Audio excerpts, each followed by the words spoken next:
Hey everyone, welcome back. I am absolutely thrilled to have you here for today's explainer. If you're someone who loves understanding exactly how the world works and how to navigate it smartly, well, you are in the perfect place.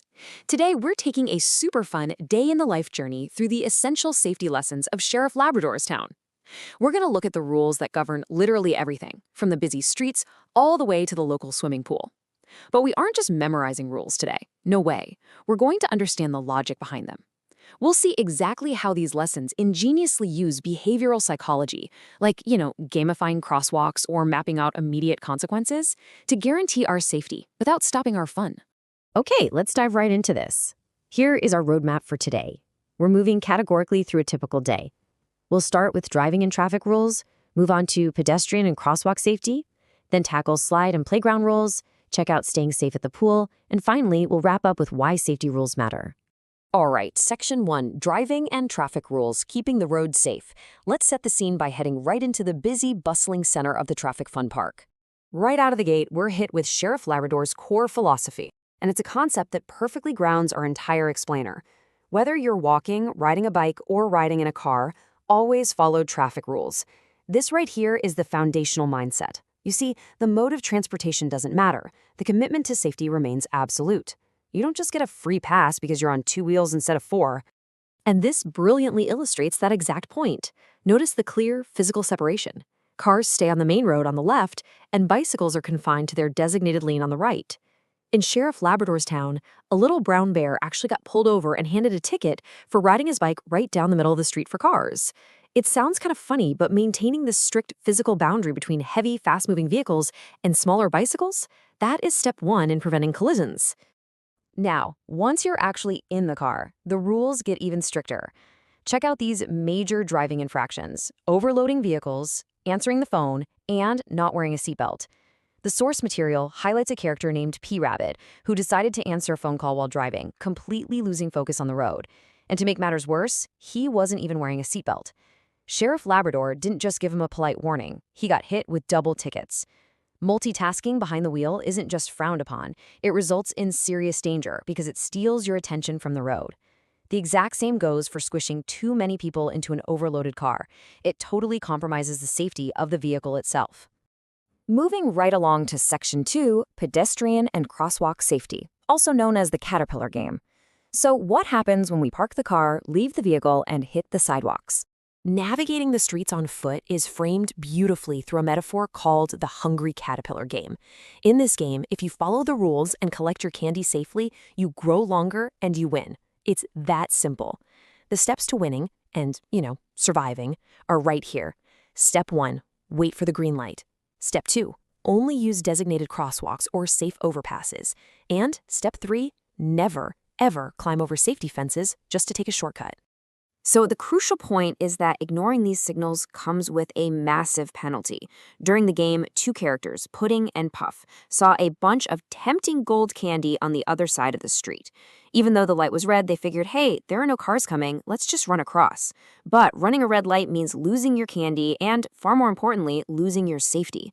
They lost the game entirely because they broke the absolute most fundamental rule. Meanwhile, Dodo, who patiently waited for the green light and used the crosswalks, became the longest caterpillar and took first place. The lesson? Taking risky shortcuts never, ever pays off. Let's step off the busy streets now. Section 3, Slide and Playground Rules, focusing specifically on height and helmets. Let me ask you, are you tall enough to play safely?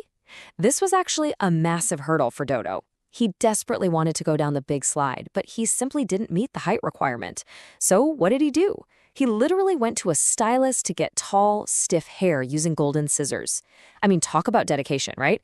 When that didn't fool the height chart, he tried wearing super stretch shoes to boost himself up. But the underlying lesson here is crystal clear. Height requirements aren't just mere suggestions. They are a physical necessity to ensure the equipment is used safely. Sheriff Labrador's safety talk gives us this definitive playground checklist. You must check your height. You have to take off your shoes before entering the play area, wear a safety helmet to protect your head, and leave all food at the front. Now, you might look at this list and think, it's just a bunch of red tape designed to ruin a good time. But the sheriff makes it explicitly clear. These rules are not meant to stop the fun. They exist solely to ensure that absolutely everyone can play safely. Without them, you end up with kids stuck in slides they're too small for or people tripping over shoes and snacks. Let's move to Section 4 and see how this builds into our final recreational environment, staying safe at the pool, dealing with splashes and slips. We are heading over to the community pool, watched over by lifeguard Dobby. Now, what's really interesting about this is how perfectly the town maps human behavior to direct consequences. Let's look at the breakdown here. Action, eating by the pool.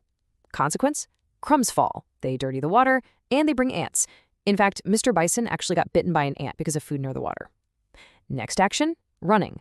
Little Rhino desperately wanted to get to a floaty unicorn quickly, but running on wet tile leads to the very direct consequence of slipping and severely hurting yourself. Lifeguard Dobby actually had to teach him the super slow walk. Finally, jumping in.